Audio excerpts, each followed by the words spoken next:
Now, the number one reason why every able-bodied individual on the planet should be more preparedness-minded immediately is... We started the year off with Australia burning down. Then there was the assassination of the Iranian general that brought the United States closest it's ever been to war with that country, which may well have escalated into World War III. We had the first wave of a virus, then the fastest stock market plunge in recent history. Then we had panic buying, toilet paper shortages, supply chain disruptions, historical riots and looting, lockdowns, more protest lockdowns, more fighting with the police, the biggest wildfire season on record in the United States by a whopping 3 times margin, coupled with the Arctic ice not refreezing and record methane ejections from the thawing permafrost. Geopolitical and trade problems between the United States and China brought that relationship tension to an all-time high. We had the most raucous and contentious election in modern history, which is still being contested to this day. The profuse use of the word civil war to describe the widening divide between left and right. We're in the second wave of the virus, which is likely to dwarf the magnitude of the first. Some other notable mentions are biblical swarms of locusts ravaging developing countries, North Korea newly unveiled ICBMs, cities exploding, murder hornets, and Brexit, to name a few. And we still have a month left for all of this stuff to repeat itself. If you need more reason to prep than that,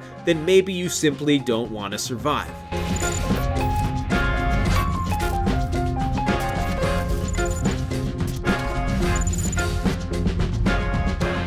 One of the great things about being a prepper is that you are the life of the party when there is no party, which is most of the time.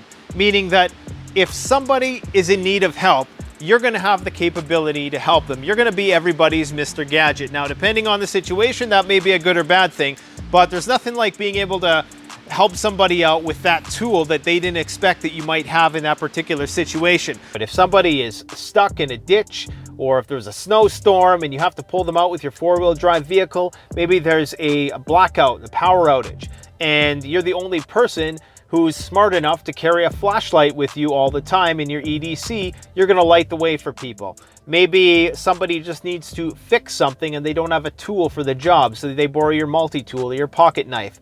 The great thing about prepping is that you're probably going to be a lot of people's best friends who didn't know you were their best friend in times of need. Another great thing about being a prepper is that you're going to know that if there is an emergency that takes place, you're going to have the peace of mind and sense of security that you're not going to have to be out there scrambling, panic buying with the masses, putting yourself at risk, putting your family at risk, and of course, putting the community at risk. The less people out there panic buying when crisis hits, the better. Another great thing about being a prepper is that it's very empowering on a personal level.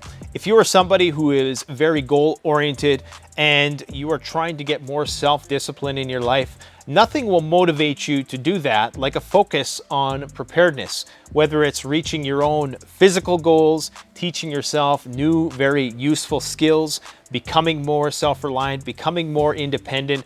All of these things are going to be enhanced by your pursuit of being more self-reliant, especially physical fitness, because above all else, your health is absolutely the most important thing. And when you start to get into the preparedness mindset, it becomes easy to motivate yourself to pursue those goals. Having the necessary skills and provisions to get yourself through a crisis is also going to be good for your mental health. It's going to reduce anxiety. It's going to make those situations which might otherwise be quite stressful not stressful at all. Another great thing about being a prepper in the modern day is the sheer amount of cool survival gear that's out there today. There is so much cool, innovative technology on the market right now. Most people, when they get into this genre, they're amazed at just how much cool stuff there is out there. So familiarizing yourself with all of the newer, latest technology in all the various domains, whether it's water filtration, self-defense tools, lithium power generation, flashlight technology, other various survival trinkets. There's so many cool pieces of gear on the market to get acquainted with, and building out of a kit can be a fun process in that regard. Another great thing about being a prepper is that you get into a more frugal mindset. You start to appreciate things a lot more, and you're probably going to save a lot more money. Those two things go hand in hand, appreciating things more and saving money. When you start to understand where your water comes from, where your electricity comes from, where your heat comes from, you start to value those things a lot more, and it's going to work its way into saving you money. Now, that said, you probably are going to end up buying a lot of fancy survival gear, which is fine so long as you buy the quality survival gear. The great thing about a lot of that camping surplus stuff is that it's going to last damn near forever so long as you buy the right types of products. But a lot of survival and prepping gear is built to last. It's not built for fashion. It's built for function. It's built to perform in the field.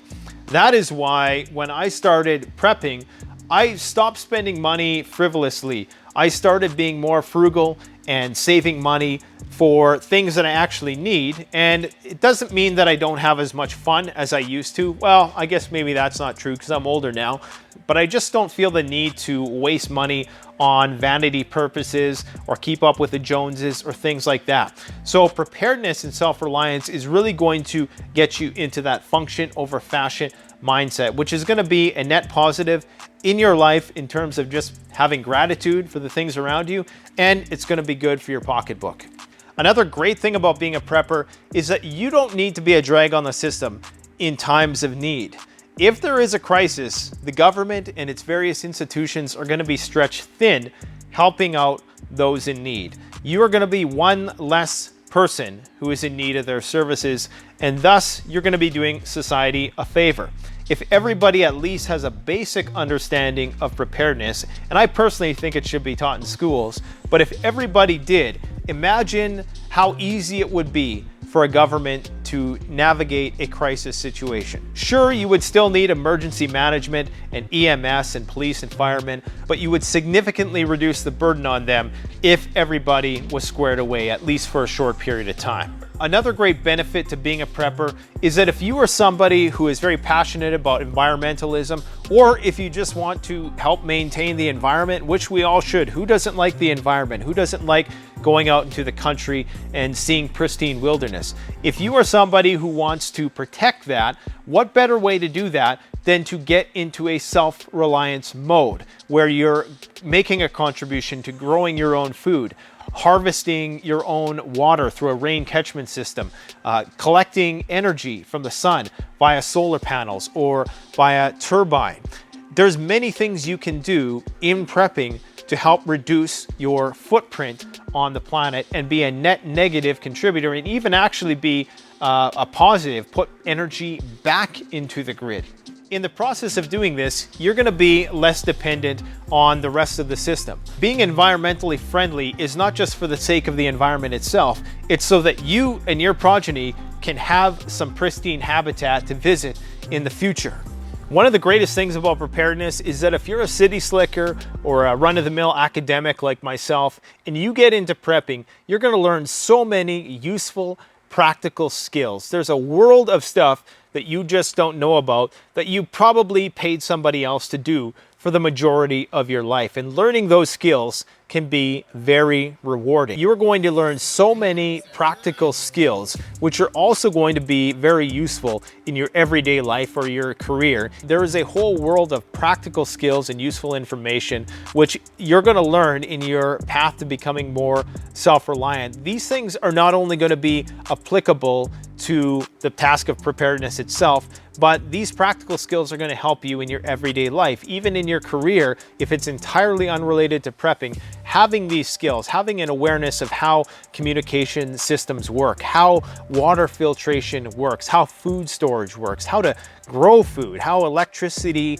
being generated works, how self-defense tools are made, what the different types of materials used in various types of survival gear. One of the great things about becoming a prepper post-2020 is that the term doesn't carry the same stigma it used to. Because if somebody is going to chastise you for getting more interested in preparedness after the year we've just been through, then something is seriously wrong with that person, and you may want to distance yourself from them. Because quite frankly, prepping is the new punk rock. It's the cool thing to do. We've seen that with things like the Tesla Cybertruck, who clearly put function over fashion. People are starting to see the importance of these things. So you might as well get ahead of the curve, start doing it before it's mainstream, because I can assure you that any day now, it's going to be totally mainstream and everybody's going to be doing it. Now, believe it or not, there was a time when prepping was the in thing to do. Whether that was the 1950s with the nuclear scares, or even going back to like the 1900s when prepping was just something you did. Everybody jarred their own food. Everybody grew their own food. Of course, there was no such thing as technology at the time, but I'm sure if there was, we would have been all keen on harvesting our own energy from the sun, hunting our own food, things of that nature. So it's only in the modern day when we've become so complacent. So prepping will become cool once again. Mark my words, any day now, that ship is going to come. If you are somebody who is new to prepping and you want to get exposed to every possible aspect of preparedness, then you need to hit that subscribe button, hit like on the video, and please drop a comment below, especially if you're not a prepper. If you have a question, I'll do my best to answer it. Hopefully, if I don't answer it, somebody else in the community will. We upload videos regularly, 3 times a week, so definitely check it out, and go check out our library of 1,000 plus videos for more information on all aspects of preparedness. Thanks for watching, guys. I hope you stay safe throughout these times. Get ready, because 2021 was, well, let's just say 2020 was probably a dress rehearsal for 2021. Let's hope it's a bit better, but hope is for fools. Stay prepared, stay alive, the strong survive, the prepared thrive. Canadian Prepper out. The best way to support this channel is to support yourself by gearing up at CanadianPreparedness.com, your one-stop shop for premium, high-quality, brand-name products that have been tried and tested by myself and other YouTube gear reviewers. My subscribers save 10% off by using the coupon code SURVIVALPREPPER. All one word in all caps.